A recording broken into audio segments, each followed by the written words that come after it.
aing nyuhunkeun hampura ka sadayana bisi aya kata-kata aing anu menyinggung perasaan sararia koploknya ya punten ya sekali deui.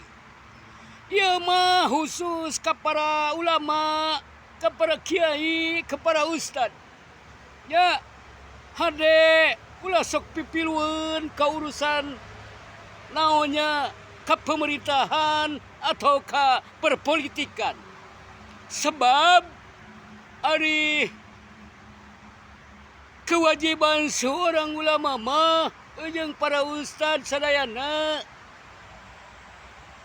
jadi kudu ngajaran teh ka jalema teh baleuneur ulah sok menghakimi batur, ulah sok ngaromongkeun batur, komo bari jeung sok ngahujat ka batur mah nya. Tah eta kewajiban seorang ulama sareng para ustad.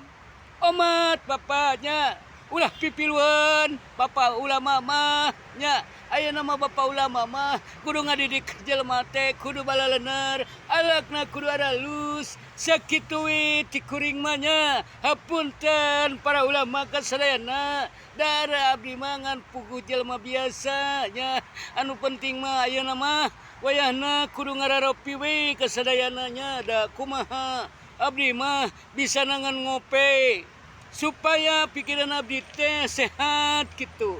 Jadi abdi mah hoream ngaromongkeun batur kumaha bari jeung ngahujat mah da teu aya dina agama teh kudu ngahujat ka batur mah. Sakitu we teh abdi mah hampura nya dulur-dulur sadayana ulah sok ngararamak da sia mah pagawean teh ngararamak wae koplok.